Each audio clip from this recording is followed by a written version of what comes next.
ভাই গতকাল ইউটিউবে রিল দেখতেছিলাম, এখন হঠাৎ সামনে একটি রিল চলে আসলো। সেই ভিডিওটি হচ্ছে এটি।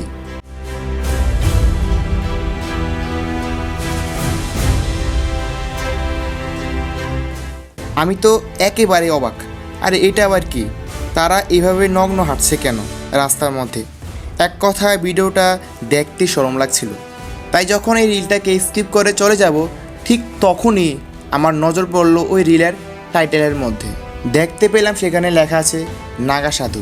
এবার তো মনে অনেক কৌতূহল জেগেছে যে আসলে তারা কি করে, কেন তারা নগ্ন হাঁটছে। আমি বেরিয়ে পড়লাম সেটার সন্ধানে। এখন নাগা সাধু সম্পর্কে বিস্তারিত জানতে হলে আমাদের কাছে একটা উপায় হাতেই রয়েছে, আর সেটা হচ্ছে ChatGPT। তাই এবার শীঘ্রই চলে গেলাম ChatGPTতে। এখন সেখানে গিয়ে সর্বপ্রথম প্রশ্ন করলাম যে নাগা সাধু কারা। দেন অনেক প্রশ্ন এসেছে মনে, সেগুলো ধীরে ধীরে প্রশ্ন করব। বাট প্রথমত প্রশ্ন করলাম যে এই নাগা সাধু কারা। অ্যান্ড উত্তরটা হচ্ছে কিছুটা এরকম যে নাগা সাধুরা হলেন হিন্দু ধর্মের এক বিশেষ শ্রেণীর সন্ন্যাসী, যারা মূলত শৈব সম্প্রদায়ের অনুসারী, অর্থাৎ তারা ভগবান শিবের ভক্ত। নাগা শব্দের অর্থ হলো নগ্ন বা যোদ্ধা, আর সাধু মানে আধ্যাত্মিক সাধক।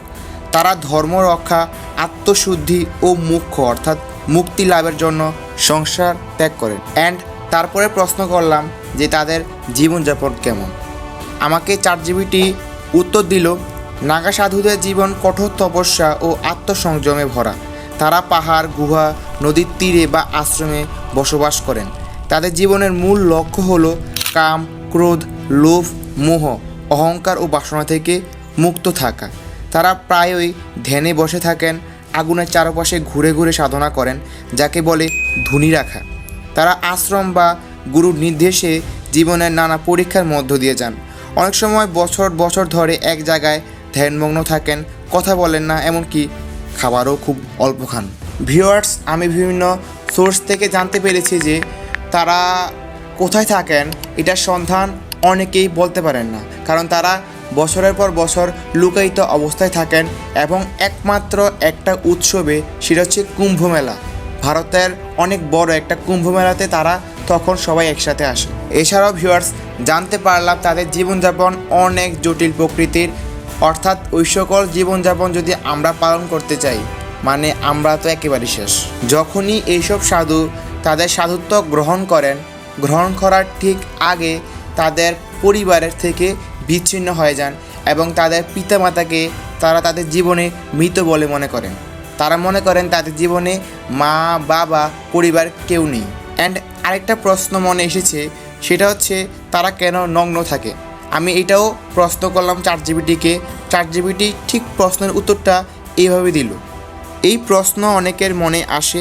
নগ্ন থাকা তাদের কাছে আধ্যাত্মিক মুক্তির প্রতীক। তারা বিশ্বাস করেন যে পর্যন্ত শরীর, লজ্জা, কাপড় ও ভোগের চিন্তা আছে, ততদিন আত্মা মুক্ত নয়। নগ্নতা মানে সমাজের সমস্ত ভেদাভেদ, ধন, দৌলত, রূপ, লালসা ও আসক্তি থেকে মুক্তি। তারা শুধু ভস্য মাখেন, কারণ ভস্য জীবনের অস্থায়িত্বের প্রতীক। একদিন সবাই ভস্যে পরিণত হবে। আর ভিউয়ার্স, এই ভস্য মানে হচ্ছে ছাই। আপনারা যখন ছবি দেখবেন ক্রোমের মধ্যে অথবা গুগলের মধ্যে অথবা ইউটিউবে দেখবেন, তখন দেখবেন তাদের সারা শরীরে ছাই। ভিউয়ার্স, এখন ChatGPT দেওয়া এই তথ্যগুলো কতটা রিয়েল, কতটা বাস্তব, সেটা পরখ করার জন্য আমি তাকে বলেছি যে সোর্স দেওয়ার জন্য, অর্থাৎ সে মূলত কোন সোর্স থেকে এই তথ্যগুলোকে দিয়েছে আমি বলেছি সেই সোর্সগুলোকে দেওয়ার জন্য।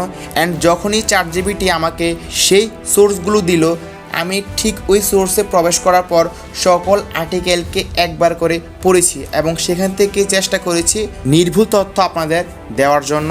আমিও এই সকল আর্টিকেল পড়ে অনেক তথ্য জানতে পেরেছি। এখন ভিউয়ার্স, আরেকটা প্রশ্ন মনে আসতে পারে, সেটা হচ্ছে নাগা সন্ন্যাসী হওয়া কতটা যুক্তিসম্পন্ন। এটা আসলে নির্ভর করে দৃষ্টিভঙ্গির উপর। বৈজ্ঞানিক দৃষ্টিতে এটি স্বাভাবিক নাও হতে পারে, কিন্তু আধ্যাত্মিক দৃষ্টিতে এটি হলো সম্পূর্ণ আত্মনিয়ন্ত্রণ ও মানসিক স্বাধীনতার চরম উদাহরণ। তারা সমাজের মতো বাঁচতে চান না, বরং আত্মজ্ঞান ও শিবত্ব লাভের জন্য বাঁচেন। তাদের কাছে শরীর মানে কেবল এক বাহন, আত্মা প্রকৃত সত্তা।